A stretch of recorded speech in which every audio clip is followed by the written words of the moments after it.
In this video, we'll be making that concrete edging that you saw there at the very beginning. And I want to start off by saying that this is not our normal content. We are a woodworking channel. We build furniture for a living and make videos about that. But this is a project my wife and I did out in the yard, and I thought it was a pretty cool project, so I wanted to make a video on it.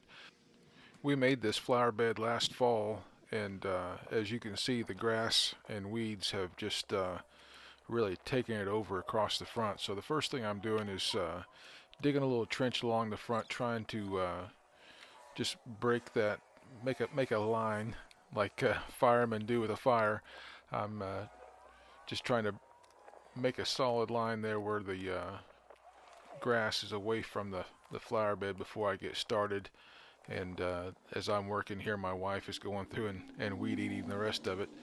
Um, you saw we put a line down there, and that was just a good visual of where our edging was going to end up.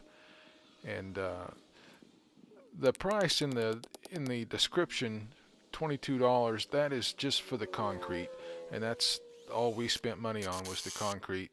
And actually, before I get more into that, I want to talk about this real quick. You see that stake that I just put in the ground? This is one of the first mistakes I made. If you notice, that stake is up higher than the form, than that 2x4 that we're going to be using as a form. And that's going to get in the way later. And I actually realized that before we started putting concrete down, and I went back and fixed it. But I wanted to point that out to you, so if if someone out there does decide to do this, they don't make that same mistake. Um, those stakes need to be down lower than the form, and you'll see why towards the end of the video. But you're going to have to come through and scree the concrete with a with another piece of wood to flatten out the top, and that stake will be in the way when you're trying to do that.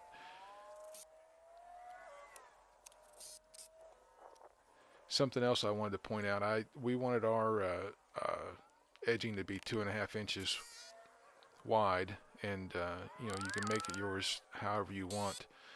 Um, but to do that, I just cut some 2.5 inch blocks, and I'm using those as spacers, like you can see right there, just to hold that outside form where I want it, and then I'll just pull those spacers out. They're just setting in there.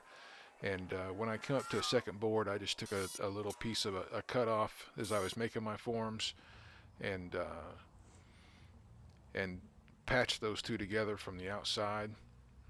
Now here, this is a different angle, so I'm just using this cheap little angle guide uh, to mark.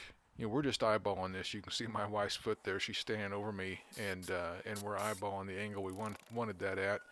So I set that little I don't know what you call that tool, a little angle guide, and after I got it set, I used it to mark all three of those boards in that corner, so I could transfer that angle over to each board as I was cutting them.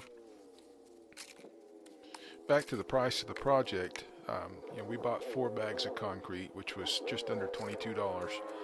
Um, the boards that I used to make my forms we already had. They're old boards that we took out of an old chicken house when we took a chicken house down, and I've just had those stored away. If you had to buy new boards, I priced it out at Lowe's, and it would cost about $30 to buy just some 2x4s to make that form. And then we put rebar in ours also. And once again, that was some old materials that we had left over from another project that didn't get used. But buying new rebar would be another $20. So so all in, it would be about $72 to do this if you had to buy everything. So there goes the rebar in. I tried to fill it up about halfway, and then we put the rebar in, and then put a second layer of concrete over the top of that. And this is our next mistake we make. Um, we should have went through with a hammer and tapped that form all the way down through there to help that concrete settle in place. And we do have some voids in the sides of ours, which we're fine with. For us, it just makes it look old. The house was built in the early 70s, and we don't mind that at all. We are very happy with the end result. But if you did want a cleaner sides on your edging, you need to go through and tap the sides of the form with a hammer to help that concrete settle and fill all those voids up. So that's it. My wife has gotten it all flattened out here, and we're going to let that set in the form overnight. We ended up finishing ours about 6 o'clock in the evening, and I came out about 8:30 the next morning and took those forms off, which I'll be showing you here in just a second.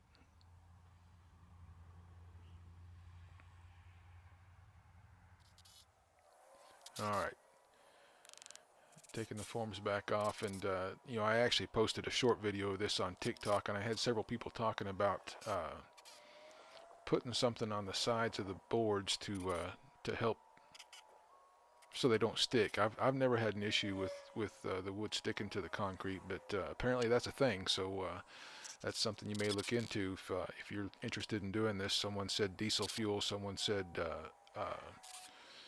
vegetable oil. Ours just popped right off without any problems at all. There's the edges up here, and this is just like a woodworking project. The edges were very rough, and I'm just knocking the extra concrete off the edge and smoothing that corner a little bit.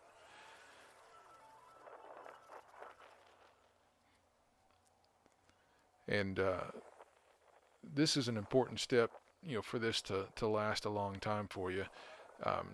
If you wet your concrete down and cover it up with plastic or tarps, and I just came back with the form boards and set them back on there to hold that plastic in place. If you leave that on there for about a week, that's going to allow the concrete to dry out slower, and the slower it dries out, the stronger it is.